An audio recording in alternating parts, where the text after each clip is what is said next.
दोस्तों, इस वीडियो में हम प्रतिशत से संबंधित कुछ सवालों को देखेंगे, उन्हें हल करेंगे आसान से आसान तरीकों से, ट्रिक से। तो सवाल शुरू करने से पहले परसेंटेज के कुछ बेसिक कॉन्सेप्ट को समझते हैं कि परसेंटेज क्या होता है, जिससे आपको क्वेश्चन सॉल्व करने में आसानी होगी। परसेंटेज हिंदी में प्रतिशत कहते हैं। जैसे किसी वस्तु का मूल्य 100 रुपया हो और उसमें 10% की वृद्धि की जाए तो उस वस्तु का मूल्य 110 हो जाता है। यदि उस वस्तु का मूल्य 200 हो तो उसमें 10% की वृद्धि करने पर 220 हो जाता है। यहाँ 10 बढ़ा लेकिन यहाँ 20 बढ़ रहा है। इसका मतलब यही है कि परसेंटेज जो 10% है ये सिर्फ 100 पे बताया गया है। अगर वो 200 होगा तो 2 बार 10 बढ़ाएंगे, 300 होगा तो 3 बार 10 बढ़ेगा। जैसे 300 अगर उस वस्तु का मूल्य हो गया तो 330 रुपये 10% बढ़ाने के बाद उसका दाम हुआ। यदि घटाने की बात करें, किसी का मूल्य घटता है तो जैसे 100 रुपया उस पर लिखा है तो 10% अगर घटाते हैं तो 90 रुपया हुआ। इस तरह से 200 लिखा है तो 200 में 10% अगर घटाते हैं तो 180 रुपया हुआ। यानी हर 100 पे 10 की माइनस करेंगे, 10 को घटाएंगे। अब ये निकलता कैसे है? जैसे आपको 300 का 30% कितना होगा?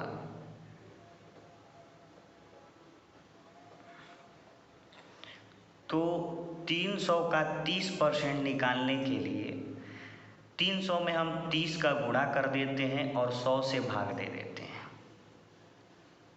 30% को 30/100 भी लिखा जाता है, तो हम इसका डायरेक्ट गुणा कर देते हैं, यानी 30/100 में 300 का गुणा कर देते हैं। अब इसे हम काटते हैं तो ये 2 शून्य कट जाएंगे। 30 का गुणा 3 में करते हैं तो 90 आता है। यानी 300 का 30% 90 हुआ। यहाँ 3 नंबर आपको देखने को मिल रहे हैं। 3 नंबर आपको देखने को मिल रहे हैं। एक तो 300, दूसरा 30% और तीसरा 90। इन तीनों में संबंध क्या है? संबंध ये है कि हमें 300 का अगर 30% निकालने के लिए कहा जाए तो वो 90 आएगा।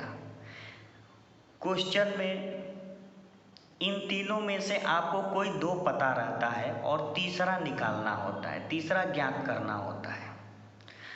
तो यदि हमें ये दोनों पता है तो हम इसको कैसे निकालेंगे, यहाँ मैंने बताया है।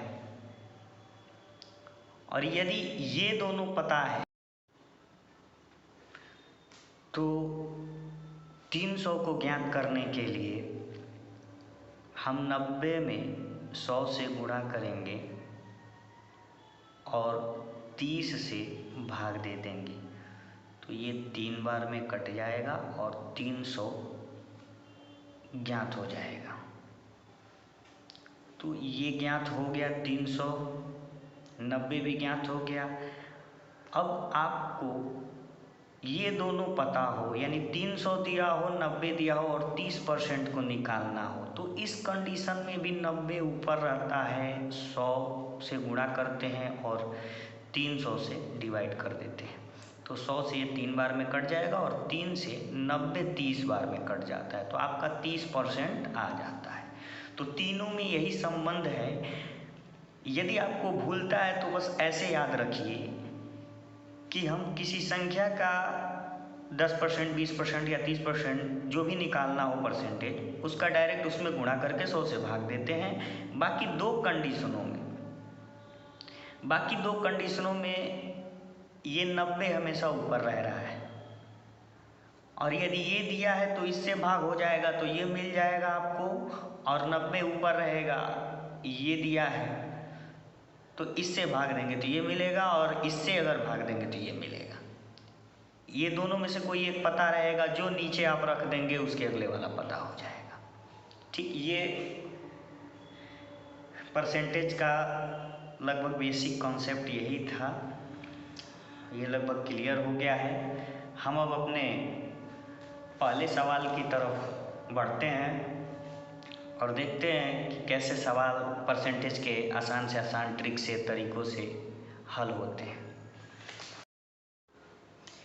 किसी वस्तु के मूल्य में 25% की वृद्धि करने पर उपयोग में कितना प्रतिशत कमी करें कि खर्च अपरिवर्तित रहे।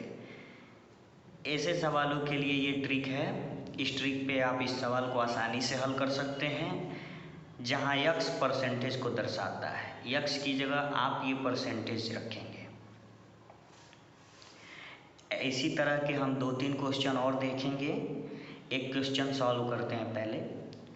तो x की जगह हम 25 रख दिए, नीचे 100 + 25 × 100।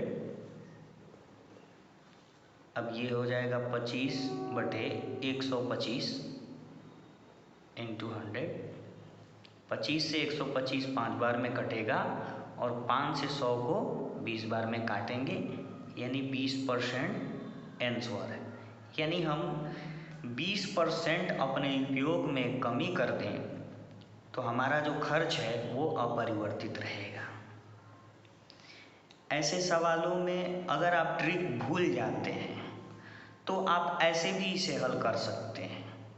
बस गुणा भाग करना, आपका कैलकुलेशन मैथ का अच्छा हो तो ये तरीका भी अपना सकते हैं। वस्तु का मूल्य 100 मान लीजिए, 100, और उसमें 25% की वृद्धि, तो 25% की वृद्धि तो 100 में वृद्धि करना आसान है। 200, 300, 400 होता तो निकालना पड़ता, पर 100 में 25% की वृद्धि करने में सीधे 125 कर देते हैं, 25 जोड़ देते हैं, उसमें 125 हो गया। हम पहले वो वस्तु 100 में खरीदते थे, अब ये वस्तु 125 में हो गई। हमारे पास 100 ही रुपया है खरीदने के लिए, तो हम अब कितना उपयोग कम करें, कितना कम खरीदें कि हम 100 ही रुपया हमारा खर्च हो, कितना % हम अपने सामान को कम लें। तो हमें ये 25 रुपया ज़्यादा लग रहा है। इसी 25 को हम परसेंटेज में निकाल देते हैं, बस हमारा आंसर हो जाता है। जो ज़्यादा है उसी का परसेंटेज निकालना होता है। तो हम इसका परसेंटेज निकालेंगे 125 से, तो सेम वही प्रोसेस आ रहा है, इसका भी आंसर वही आएगा, और इसी तरह से आप इसको भी हल कर सकते हैं। इन सब सवालों में एक खास बात ये होती है कि इसमें 2 तरीके के क्वेश्चन आते हैं। पहले वृद्धि कर देगा तो फिर पूछेगा उपयोग में कितना % कमी करें, या पहले कमी कर देगा तो फिर हम उपयोग को कितना बढ़ाएं कि खर्च अपरिवर्तित रहे। हाँ, पहले वृद्धि करेगा तो प्रतिशत में कमी पूछेगा, और पहले कमी कर देगा तो प्रतिशत में वृद्धि पूछेगा। ये भी कंफर्म होता है। 2 चीज़ों की तुलना भी अगर कहीं होती है तो इसमें ये ट्रिक होता है, इस्तेमाल होता है। जैसे हम अपने दूसरे सवाल की तरफ बढ़ते हैं, तो दूसरा क्वेश्चन है, ए की आय बी की आय से 30% अधिक है, तो बी की आय ए की आय से कितना % कम होगा। तो इसमें भी वही फार्मूला लगाएंगे, यानी हम x की जगह 30 रखेंगे, और नीचे 100 प्लस 30 इंटू 100, 30 बटे 130 इंटू 100, ये 0 कट गया।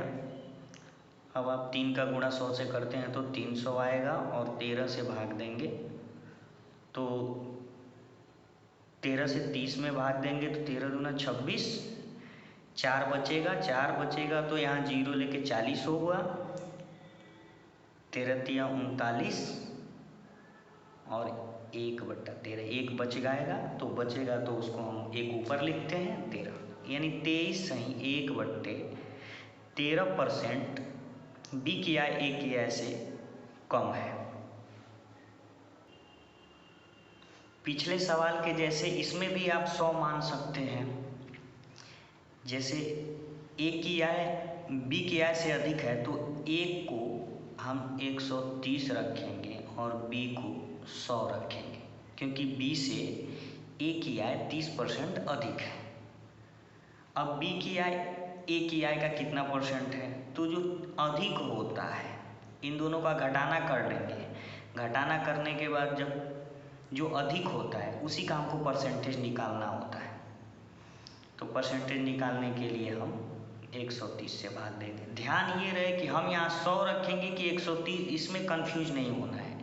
अगर इसमें कंफ्यूजन है तो आप ऐसे समझ सकते हैं कि जो बाद में आता है उसके मान को हम नीचे रखते हैं। जैसे बी की आय ए की आय का कितना परसेंट है, यानी ए को बाद में लाया है तो नीचे रखता है। यही ए इधर रहता, बी इधर रहता तो हम बी के मान को नीचे रखते हैं। जो बाद में आता है अक्सर वो नीचे ही रहता है। जैसे एडमिशन चल रहा हो और आप सबसे लास्ट में आएंगे तो पीछे ही बैठेंगे, आपका रोल नंबर पीछे ही दिया जाता है। इसका भी आंसर सेम आएगा, क्योंकि ये जो पोजीशन है ऐसी पोजीशन बन गई है तो आंसर यही आएगा सेम। अब परसेंटेज का ये सबसे आसान क्वेश्चन माना जाता है, जिसकी ये आसान सी ट्रिक होती है। इसमें एक ही कहीं परसेंटेज आया रहता है, बस किसी से तुलना करना होता है कि वो कितना प्रतिशत अधिक है कितना कम है। अधिक दिया रहेगा तो कम पूछेगा, कम दिया रहेगा तो अधिक पूछेगा। अब कभी कभी क्वेश्चन में 2-2 परसेंटेज आ जाते हैं एक के बाद एक। जैसे कि हम अगले क्वेश्चन की तरफ बढ़ेंगे जिसमें हमारा 2-2 परसेंटेज आया हुआ रहेगा।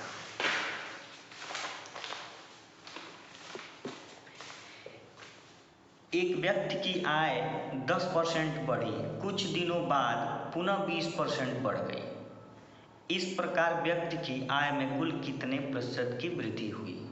तो इसमें 10% बढ़ने के बाद फिर 20% बढ़ रही है, 2-2 परसेंटेज आया है। तो इसके लिए ये ट्रिक है, जब 2 परसेंटेज आए तो दोनों परसेंटेज इस फार्मूले पे आप रखें, आंसर आपको मिल जाएगा। इसमें x पहला वाला परसेंटेज है और y दूसरा वाला परसेंटेज, यानी इस ट्रिक पे अगर इस सवाल को हल करें तो x की जगह 10 प्लस y की जगह 20 प्लस x की जगह 10 इंटू 20 बटे 100, 10 और 20 जोड़ेंगे 30 होगा, प्लस इसका गुणा करेंगे 200 होगा बटे 100, 100 से ये 2 बार में कट जाएगा तो 30 और 2 जोड़ेंगे तो आपको 32 मिलेगा। ये 32% की वृद्धि उनके आय में हुई है। अब यदि ये भी ट्रिक आपको नहीं याद है तो इसमें भी आप 100 का मान 100 रख के लगा सकते हैं इस सवाल को। आय आपने 100 मान लिया, मान लीजिए वो 100 रुपये कमाते हैं और उनकी सैलरी 10% बढ़ गई तो 110 हुई। पुनः 20% बढ़ी तो हम 20 इसमें जोड़ेंगे नहीं, क्योंकि वो 100 था तो आसानी से 10 बढ़ा दिए। परसेंटेज 100 पे रहता है तो बस बढ़ाया जाता है, यहाँ 100 नहीं है 110 है तो इसका 20% निकालना पड़ेगा। इसका 20% हमें निकालना पड़ेगा। ये 2 जीरो कट जाएंगे, यानी 11 दूनी 22, 110 का 20% 22 हुआ। अब ये 22 इसमें जोड़ दीजिए, 22 जोड़ेंगे 132 हुआ। 110 में 22 जोड़ देंगे क्योंकि बाद में 20% की वृद्धि हो रही है और 110 का 20% 22 हुआ तो 32 आया। तो टोटल हम यहाँ से अगर यहाँ को देखते हैं तो इनका पहले 100 था और 132 हो गया, तो टोटल 32% की वृद्धि इनके आय में हुई है। वही हम यहाँ फार्मूले से फाइंड करते हैं, आप 100 मान के भी लगा सकते हैं। इस क्वेश्चन को कभी कभी ऐसे भी देता है कि आय 10% घट गई, बाद में फिर बढ़ गई, या 10% घटी फिर एक बार और घटी, यानी दोनों बढ़ी हुई परसेंटेज आ सकती है, दोनों घटी हुई आ सकती है, एक बढ़ी एक घटी आ सकती है, एक घटी एक बढ़ी आ सकती है। तभी भी फार्मूला आपको यही लगाना है। बस ध्यान क्या देना है आपको, जहाँ बढ़ी हुई परसेंटेज होती है उसका मान प्लस में लेते हैं और जहाँ घटी हुई परसेंटेज होती है उसका मान माइनस में लेते हैं। ये चीज़ें आपको इस क्वेश्चन में स्पष्ट हो जाएंगी। एक कमरे की लंबाई 10% बढ़ाई गई, चौड़ाई 20% घटाई गई और ऊंचाई भी 10% घटाई गई, तो आयतन में प्रतिशत परिवर्तन क्या है, यानी आयतन कितना परसेंट चेंज होगा, बदल जाएगा। तो ऐसे सवालों को भी इसी फार्मूले पे लगाते हैं, लेकिन पहले कोई दो लेते हैं। फार्मूला यही रहेगा, तीसरा छोड़ देंगे, दो को लेते हैं और सवाल हल करते हैं और जो आंसर आता है उसके साथ हम इस तीसरे को लगाते हैं। जैसे x की जगह यहाँ पे मैंने 10 रखा है तो आप यहाँ भी x की जगह 10 रखेंगे, प्लस y की जगह 20 रखा गया है तो y की जगह आप यहाँ 20 ही रखेंगे। लेकिन ये ध्यान रहे कि यहाँ घटाई गई है तो आप इसका मान माइनस में रखेंगे। फिर सेम इसी फार्मूले पे चलते हैं, 10 इंटू -20। चिन्हों का ध्यान देना है, जहाँ जहाँ घटाई है वहाँ माइनस जरूर लगाना है, नहीं तो सवाल आपका गलत हो सकता है।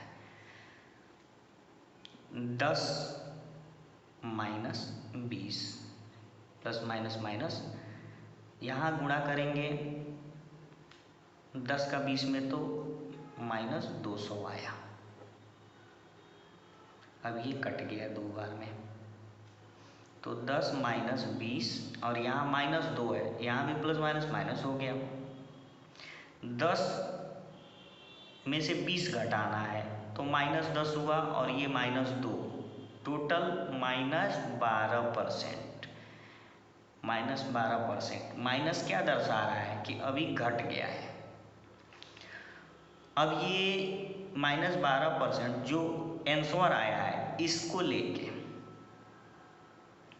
हम आगे वाली जो ऊंचाई वाली छूटी थी अभी उसको लेंगे और ये भी घटाई गई है तो इसे भी माइनस में रखेंगे।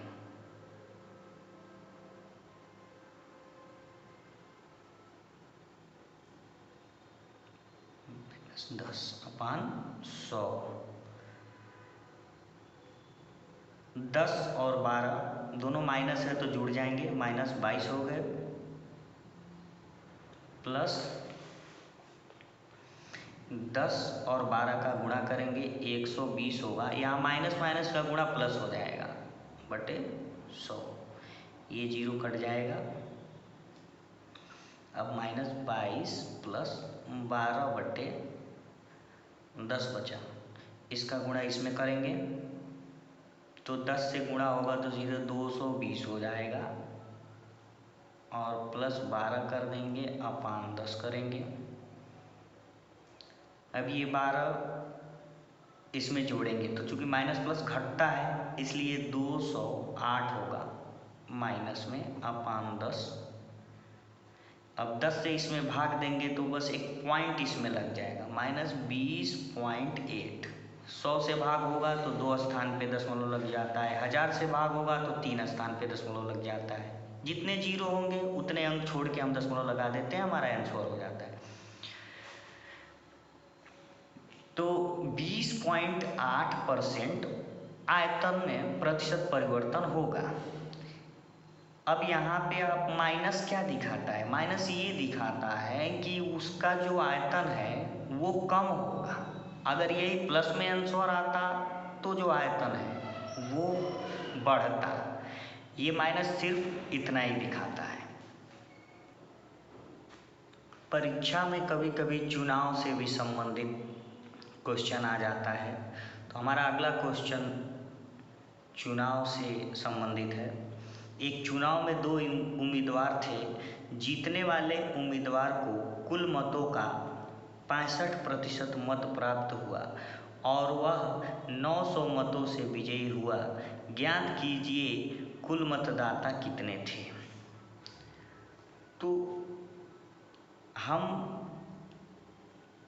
100 पे मान के लगाते हैं। मान लीजिए कुल मत 100 है।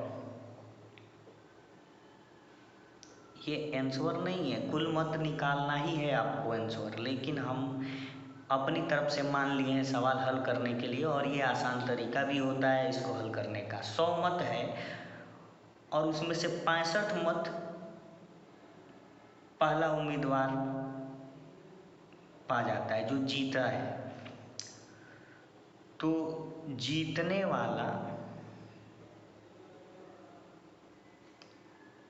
65 मत प्राप्त करता है, तो हारने वाला 35 मत प्राप्त करेगा। क्योंकि 100 ही मत हैं हमारे मानने से, हमने माना है 100 ही मत, तो हम उसके हिसाब से चलेंगे तो 100 का 65 वोट ये पा जाएंगे जीतने वाले, और बाकी जो बचेगा वो हारने वाले पा जाएंगे। तो इन दोनों के वोटों में अंतर कितना है?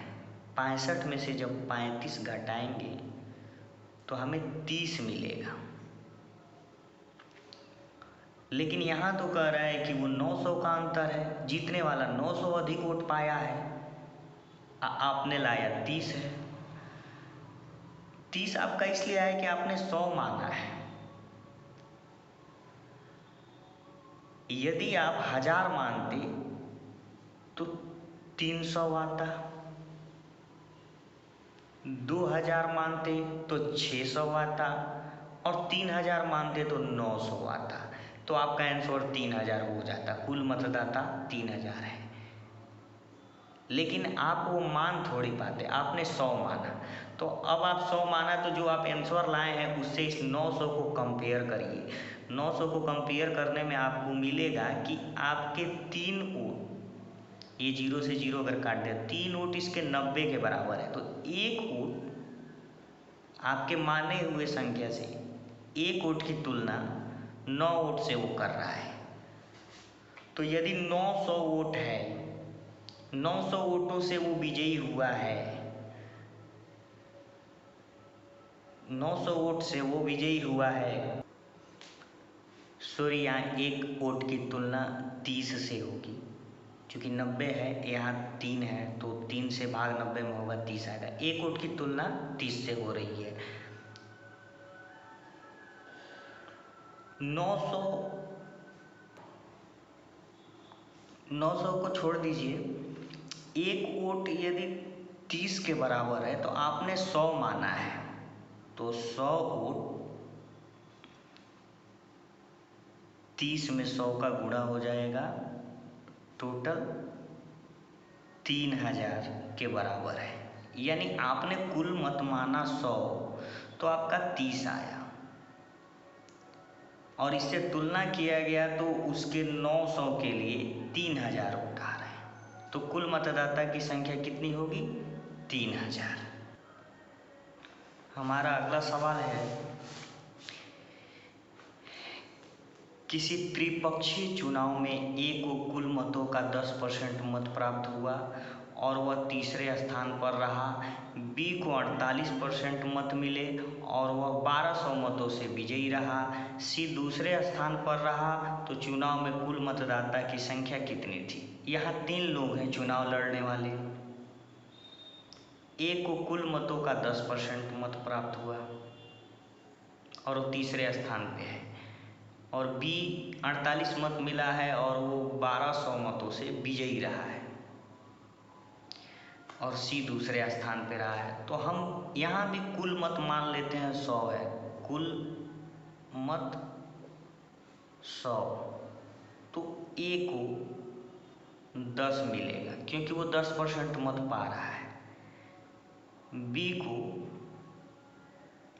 48 मिलेंगे, 100 में से 10 ए को गए और 48 बी को गए, तो सी को जो बचेगा वो मिल जाएगा। 100 में से जितना बच रहा है ये दोनों का निकाल देंगे, 10 और 48 कितना हुआ, 58 हुआ। 100 में से 42 बचा तो 42 वोट सी को मिला। यहाँ जीतने वाला बी है और दूसरे स्थान पे सी है, तो इससे इसका कंपेयर करेंगे तो 6 मत का अंतर आ रहा है, 6 मत का अंतर आ रहा है, यानी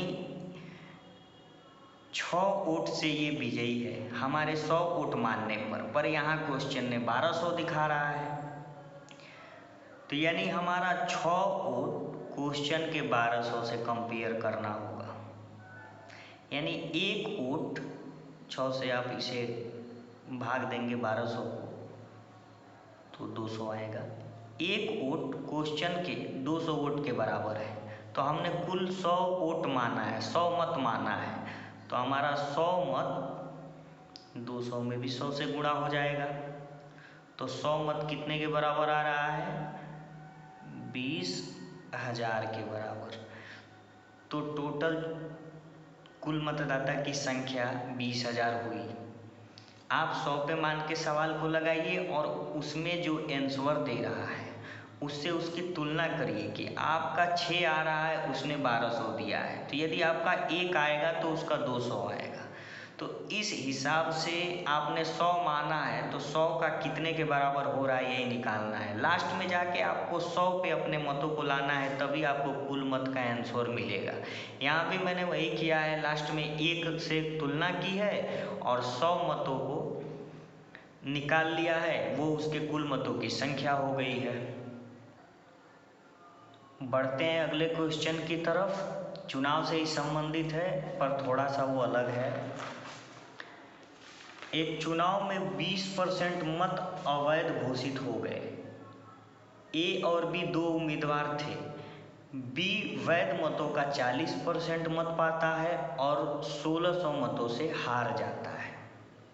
ज्ञात कीजिए कुल मतदाता कितने थे। कुल मतदाता जहां भी ज्ञात करना हो आप 100 मानिए कुल मतदाता, मेरे हिसाब से ये सबसे आसान होता है। 100 मानिए कुल मतदाता और 20% मत अवैध, अवैध मतलब खराब हो गया, जिसमें किसी ने मुहर ही नहीं लगाया या गलत मुहर लगा दिया, उसको खराब मान लिया जाता है। तो 20% खराब हो गए तो वैध मत मतलब सही जो वोट पड़ा वो सिर्फ 80 पड़ा, 20 तो खराब हो गए। अब ए और बी 2 उम्मीदवार 80 में से ही पाएंगे, 20 खराब हो गया तो उसकी गणना हम इसमें नहीं करेंगे। बी वैध मतों का 40% पाता है। अब 80 का 40% कितना होगा, 80 का 40% आप निकालिए, 80 इंटू 40 100,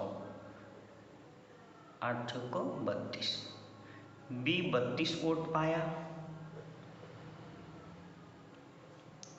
और ए कितना पाएगा, ये बचा हुआ वोट सब पा जाएगा, यानी 40% वोट के बाद हम वोट को 100% मानते हैं, 60% बचा तो 80 का 60% निकालेंगे, 8 छक्के 48, ए 48 वोट पाएगा।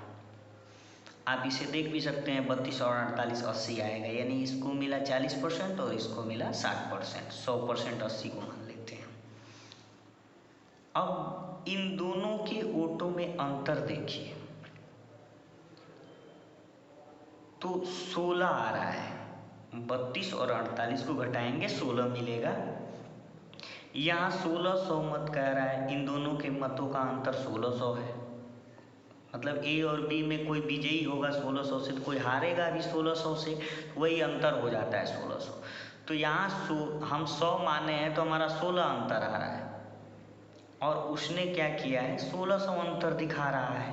तो हमारा एक इनके 100 मतों के बराबर है। ये आसान है, 16 से 16 एक बार में कट जाएगा। एक मत उनके 100 मतों के बराबर है, तो यानी कुल मत हमने 100 मान लिया है। तो कुल मत यदि 100 मान लिए हैं तो इस 100 में भी 100 बढ़ा देंगे, गुणा कर देंगे, यानी 10,000 कुल मतों की संख्या हो जाएगी। 10,000 कुल मतों की संख्या हो जाएगी। और इसका 20% आप निकाल देंगे तो आपको अवैध मत मिल जाएगा, उसको इसमें से घटा देंगे तो वैध मत मिल जाएगा। तो ये ऐसे भी क्वेश्चन आते रहते हैं सवाल में। अब कुछ घोल मिश्रण से संबंधित है, मिश्रण में भी परसेंटेज वगैरह आता रहता है। इस वीडियो में मैंने हर टाइप के क्वेश्चन आप लोग के लिए ले रखे हैं, थोड़ा इजी थोड़ा हार्ड, सब कुछ क्वेश्चन मिक्स है। हर तरह के क्वेश्चन इस वीडियो में आपको मिलेंगे। 15 लीटर घोल में 40% चीनी है, इसमें 3 लीटर पानी और मिलाने पर नए घोल में चीनी का प्रतिशत ज्ञात कीजिए। 15 लीटर में 40% चीनी है और 3 लीटर पानी मिला दिया गया, तो चीनी का परसेंटेज निकालना है, चीनी कितना परसेंट उसमें रह गया। तो इसका सबसे आसान तरीका ये रहेगा आप लोग के लिए हमेशा, कुल घोल कितनी है तो 15 लीटर। अब चीनी अलग निकाल लीजिए और पानी अलग निकाल लीजिए। तो 15 का 40% निकाल के हम चीनी की मात्रा लिख लेते हैं, क्योंकि यहाँ बता रहा है कि 15 लीटर घोल में 40% चीनी है, तो 15 का 40%, 0 से 0 कट गया, 4 से 4 2 बार में 2 से कट जाएगा, और 10 2 से 5 बार में कट जाएगा, और 5 से फिर 15 3 बार में काटेंगे, 3 × 2, कुल मिला के 6। चीनी 6 लीटर है। तो जब 6 लीटर चीनी है तो 15 लीटर कुल घोल है, तो 6 में से 6 घटा देंगे 15 में से, तो आपको 9 लीटर पानी मिल जाएगा। अब क्वेश्चन कह रहा है कि 3 लीटर पानी और मिला दिया जाए। 3 लीटर पानी मिलाने से कुल घोल की मात्रा 18 लीटर हो जाएगी। 3 लीटर पानी डालने पर कुल घोल 15 + 3 18 लीटर। अब 6 लीटर चीनी है, चीनी तो बढ़ेगा नहीं, 6 का 6 ही रहेगा, पर घोल की मात्रा बढ़ गई 18। तो अब यही 6 लीटर का हम परसेंटेज निकाल देंगे 18 के सापेक्ष, यानी 6 × 100/18। तो 6 से ही 18 3 बार में कट जाएगा, 100/3, इसको काटेंगे तो 33 सही 1/3 आएंगे। इतना परसेंट चीनी अब उस घोल में रह गया है। इसी क्वेश्चन को हम दूसरे तरीके से भी आगे लिखे हैं, जिसमें ये जो प्रतिशत है वो आपको चीनी का पता रहेगा, पर पानी की मात्रा पता करनी होगी। जैसे 15 लीटर घोल में 40% चीनी है, इसमें कितना लीटर पानी मिला दिया जाए कि नए घोल में चीनी का प्रतिशत 33 सही 1/3 हो जाए। आप अभी देखे हैं सेम यही मात्रा, यही घोल थी, यही 40% चीनी था, और वहाँ 3 लीटर पानी मिलाने पे चीनी का प्रतिशत इतना हो रहा था। लेकिन आपको यहाँ प्रतिशत मात्रा दे दी गई है और पानी का आंसर लाना है, जो 3 लीटर आ रहा था वो आंसर लाना है। पिछले सवाल के जैसा ही इसमें भी कुल घोल 15 लीटर है, और उसी तरह 40% चीनी आप निकालेंगे तो 6 आएगा, और पानी 9 लीटर आएगा। अब इसमें कितना पानी मिला दिया जाए? पानी हमको पता है, पिछले सवाल में 3 लीटर आया था, पर इसमें पता नहीं है, तो हम मान लेते हैं पानी x लीटर मिलाया जाएगा। तो कुल घोल 15 प्लस x लीटर हो जाएगा। क्योंकि पिछली बार 3 था तो हम आसानी से जोड़ लेते थे, हमने इस बार x मान लिया तो 15 प्लस x रखेंगे। और सेम पिछले सवाल का परसेंटेज हम यहाँ 6 रखे थे, 100 से गुणा किए थे, नीचे 18 रखे थे, लेकिन यहाँ 15 प्लस x रखेंगे। हमको वो 3 पता नहीं है, लेकिन हाँ इसका आंसर जो आया था वो यहाँ क्वेश्चन में दिया है, 33 सही 1/3, ये यहाँ रख देंगे। अब यहाँ पे हो जाएगा 600/15 प्लस x, इसे हम इससे गुणा कर लेंगे तो ये 33 × 99 और 100/3, इसे हम 6 × 100 ही रहने देते हैं। इससे ये फ़ायदा होगा कि 100 से 100 कट जाएगा। और अब हमारा बचा 6/15 प्लस x बराबर 1/3। तिरछा गुणा करते हैं अगर, तो 15 प्लस x में 1 का गुणा होगा तो 15 प्लस x ही आएगा, और 6 से 3 का गुणा होगा 18 आ जाएगा। तो x का मान निकालने के लिए हम 18 में से 15 घटा देंगे बराबर 3, यानी हम जो माने थे पानी x लीटर मिलाया जाएगा, वही पानी का मान x का मान 3 आया, यानी पानी 3 लीटर मिलाया जाएगा। अब उसी क्वेश्चन को थोड़ा तीसरे प्रकार से हमने लिखा है। 15 लीटर घोल में 40% चीनी है, उसमें चीनी कितना लीटर कम डाला गया होता कि चीनी का प्रतिशत मात्रा 33 सही 1/3 होता। यानी इस क्वेश्चन में पानी डालना ही नहीं है, पानी 9 लीटर का 9 लीटर रहेगा, बस चीनी 6 लीटर जो थी वो कितनी कम डाली गई होती कि ये आ जाता। तो इसके लिए भी वही प्रोसेस है, कुल घोल आपका 15 हो जाएगा और 6 लीटर चीनी और 9 लीटर पानी। यहाँ मान लीजिए कि x लीटर चीनी कम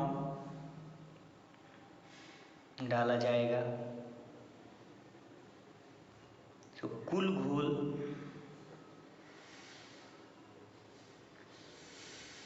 15 माइनस x होगा, कम डालने पे घटेगा।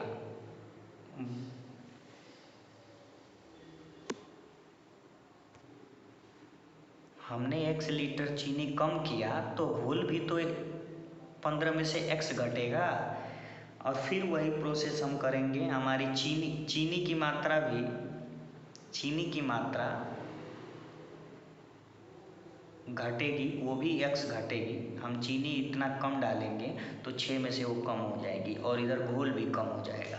परसेंटेज निकालने का वही फार्मूला, चीनी की मात्रा यहाँ रखेंगे, चीनी की मात्रा रखने के बाद हम 100 से गुणा करते थे वैसे करेंगे, और नीचे कुल घोल 15 माइनस x बराबर ये 33 सही 1/3, यानी जिसे हम 100/3 लिखते थे, 100/3। यहाँ 100 से 100 कट गया। अब तिरछा गुणा करेंगे तो 3 से 6 में गुणा होगा 18 आएगा। हम इस ब्रैकेट में है तो इसलिए 3 से दोनों में गुणा करेंगे, x में भी 3 से गुणा करेंगे, और इधर कुछ नहीं बचा 1 बचेगा, तो 15 माइनस x।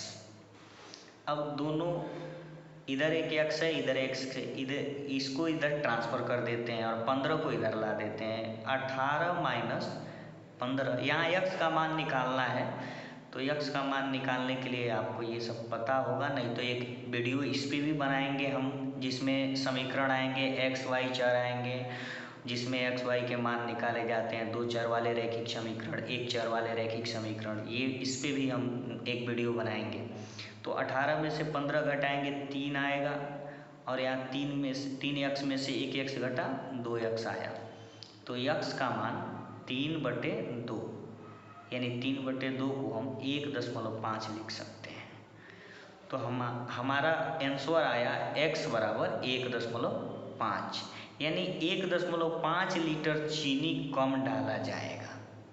यानी चीनी की मात्रा कितनी होगी, 6 में से 1.5 घटाएंगे तो आपको 4.5 मिलेगा, और कुल घोल भी 1.5 लीटर कम होगा, तो कुल घोल की मात्रा कितनी होगी, तो 13.5 होगा। और ये चीनी की मात्रा का परसेंटेज जरा निकाल के हम लोग देख लेते हैं। तो इसमें 100 से गुणा होगा चीनी की मात्रा का, और वही कुल मात्रा कुल घोल से हम भाग दे देंगे 13.5 से। तो यहाँ दशमलव एक स्थान 1 नंबर के बाद है, यहाँ भी दशमलव 1 नंबर के बाद है, तो दोनों दशमलव भी कट जाते हैं, और 45 से 135 3 बार में कट जाएगा, और 100/3 को जब आप काटेंगे तो वही 33/1/3 आंसर आएगा। हमारा अगला सवाल है, एक गांव की वर्तमान जनसंख्या 40,000 है। यदि आबादी 5% वार्षिक दर से बढ़ती है तो 2/3/5 वर्ष बाद जनसंख्या कितनी होगी। देखिए, इसके लिए एक फार्मूला है, A बराबर P ब्रैकेट में 1 + R/100 और पावर T। यहाँ P, A और T और R दर है, T समय है, A मूलधन मिश्रधन में इसका यूज होता है, जिसमें हम अमाउंट बोलते हैं, जिसे हिंदी में मिश्रधन कहेंगे, और P प्रिंसिपल होता है, जिसे हिंदी में मूलधन कहेंगे। लेकिन इस क्वेश्चन में मिश्रधन मूलधन नहीं है, उसका यूज हम जनसंख्या पे करेंगे। तो जब वर्तमान जनसंख्या दी गई हो और बाद की पूछती हो, 2 वर्ष बाद, 3 वर्ष बाद, तो यानी आपको A निकालना है। बाद की कितनी होगी तो A निकालना है। बाद को इंग्लिश में आफ्टर बोलते हैं, ऐसे भी आप समझ सकते हैं, आफ्टर A से शुरू होता है, यानी बाद की जनसंख्या पूछेगी तो हमको A निकालना है, और P का मान दिया हुआ है। और यदि 2 वर्ष पहले की जनसंख्या पूछेगी तो हमें P निकालना है। पहले मतलब आप समझ सकते हैं, पहले का पहला लेटर P से शुरू होता है, या पूर्व कहेगा तो भी P से शुरू होता है। तो पहले पूछेगा तो P निकालना है, यानी A का मान दिया हुआ रहेगा, और बाद में कहेगा बाद वाला निकालिए, तो यानी A निकालना है, आफ्टर वाला निकालना है, P दिया हुआ। तो यहाँ आपको P पता है, बाद की जनसंख्या कितनी होगी ये निकालना है। तो P का मान 40,000 रखेंगे।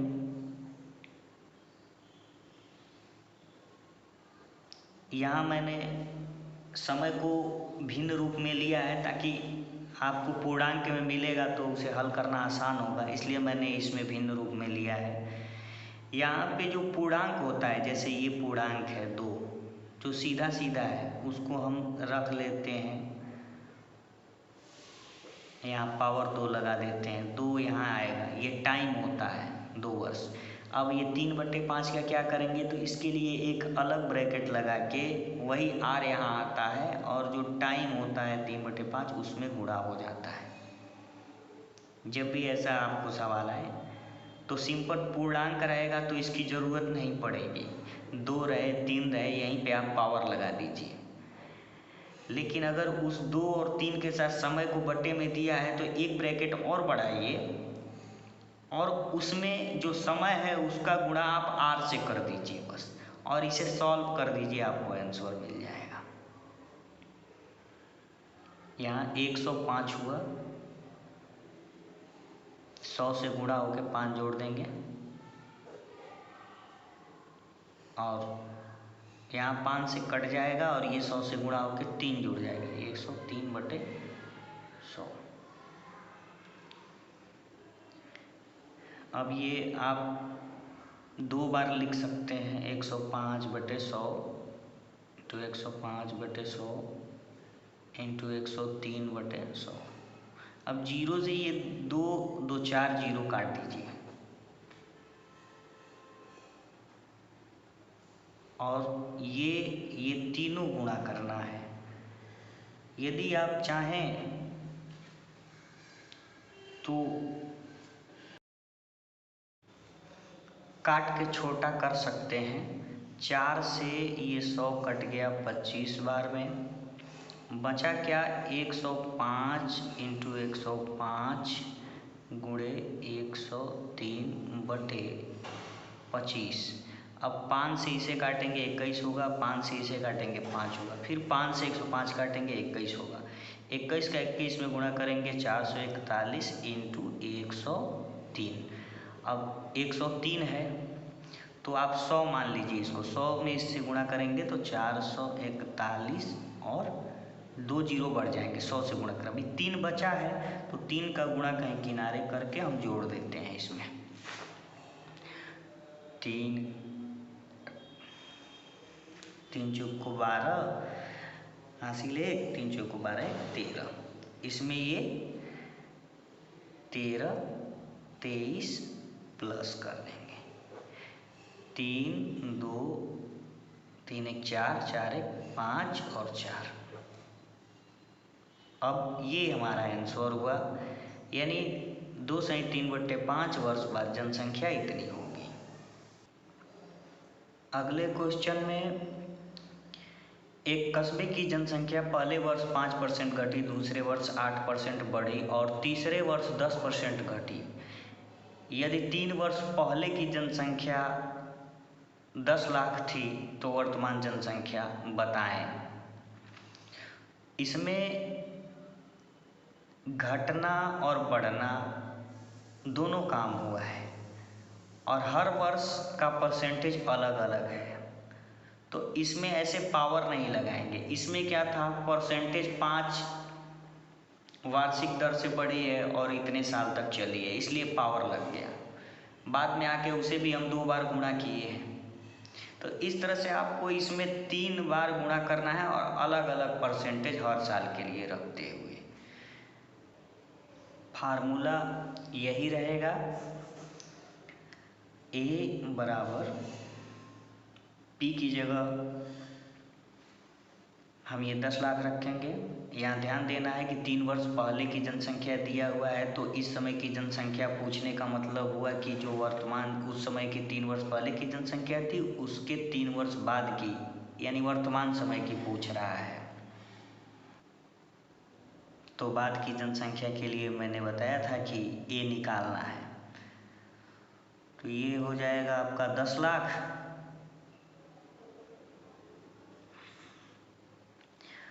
इंटू यहाँ 1 और यही फार्मूला R रहेगा 5, लेकिन यहाँ पे प्लस ना रह के माइनस लगाएंगे क्योंकि यहाँ घट रही है जनसंख्या। अगर बढ़ती तो प्लस लगाते 5/100। दूसरे ब्रैकेट में हम ये तीनों का अलग अलग ब्रैकेट लगाते हैं। दूसरे वर्ष में 8% बढ़ रही है 1 + 8/100 और तीसरे वर्ष 10% फिर घट रही है तो 1 - 10/100। इसे ऐसे ही लिख लेंगे और इसका गुणा करके 5 घटा देते हैं तो 95/100।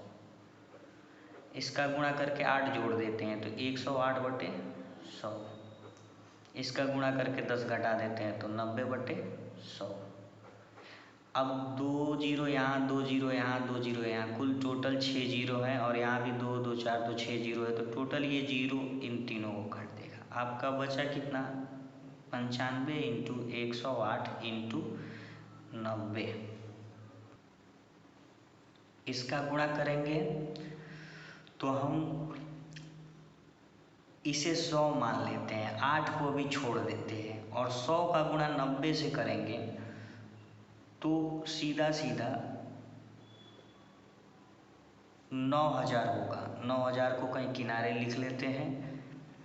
100 का गुणा 90 से हो गया, यहाँ 9000, 8 बच रहा है। 8 का गुणा भी आप 90 से कर दीजिए और उसमें जोड़ दीजिए, तो 8 9 72 और एक जीरो लगाएंगे 720।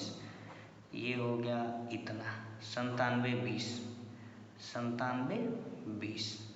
अब यहाँ भी हम इसे 100 मान लेते हैं, इसे 100 मान लेते हैं और इसमें गुणा करते हैं। तो 9720 में अगर 100 से गुणा होगा तो 2 जीरो बढ़ जाएगा बस।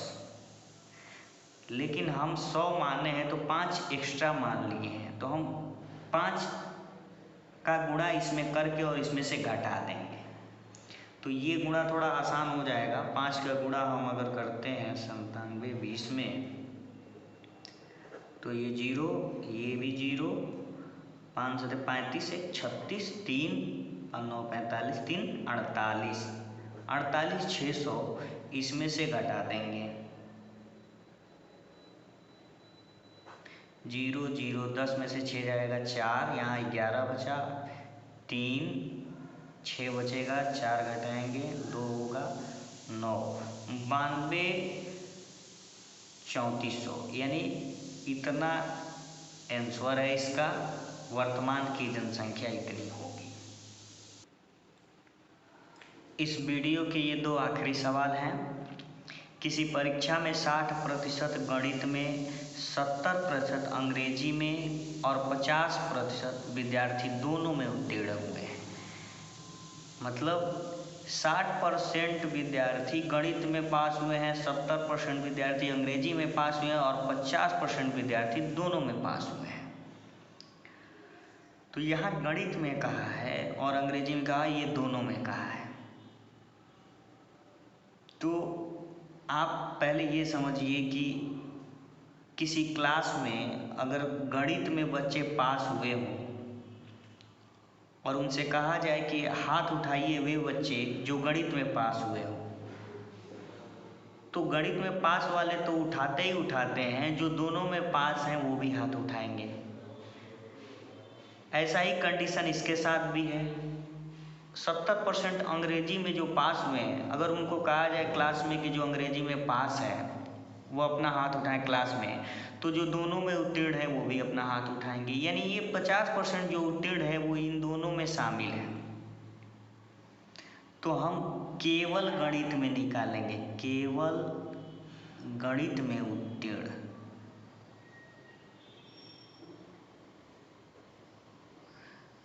यहाँ केवल गणित कहना और गणित कहने में अंतर है।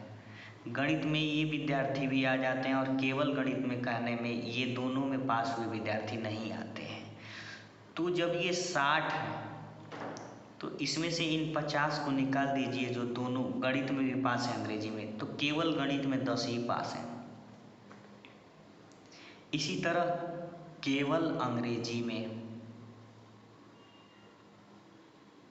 केवल अंग्रेजी में उत्तीर्ण 70 माइनस 50 यानी 20,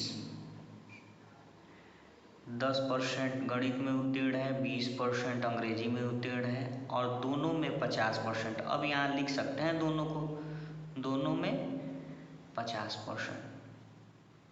कुल मिला के 50 20 70 10 80, 80% विद्यार्थी उत्तीर्ण है।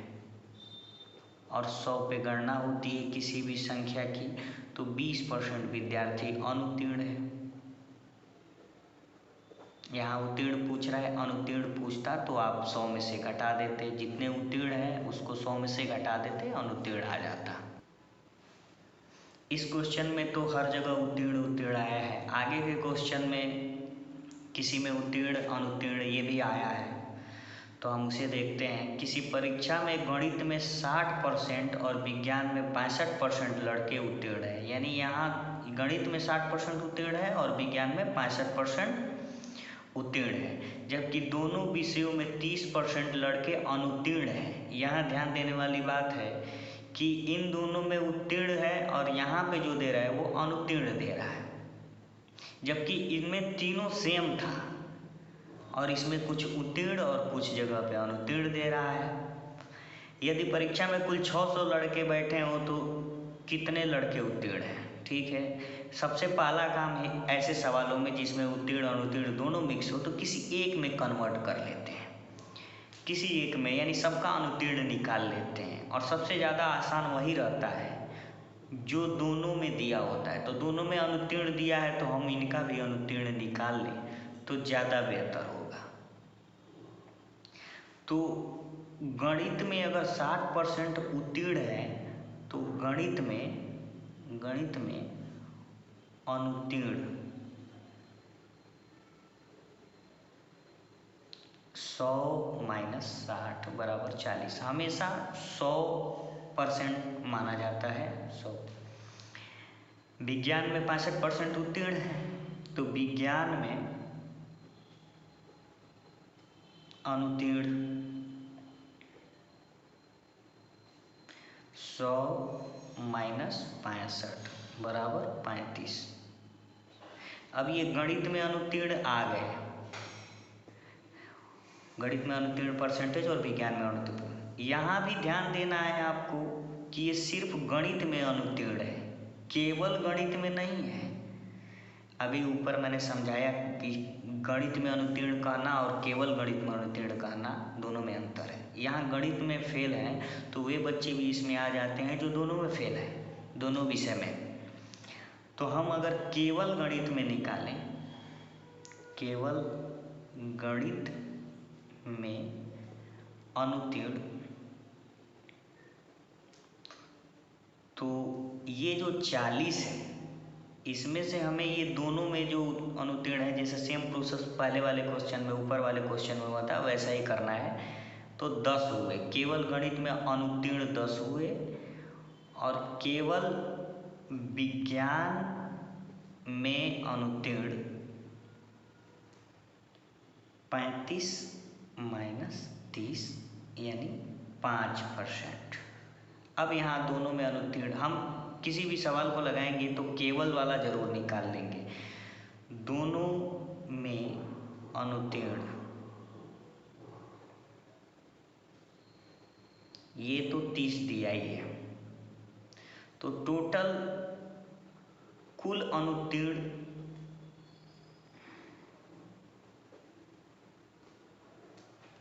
30, 5 35 और 10 45% अनुत्तीर्ण है। तो उत्तीर्ण कितने होंगे? उत्तीर्ण 100 में से 45 घटा देंगे, 55% उत्तीर्ण है। अब 600 लड़के बैठे हैं तो कितने लड़के उत्तीर्ण हैं? तो 600 का 55%,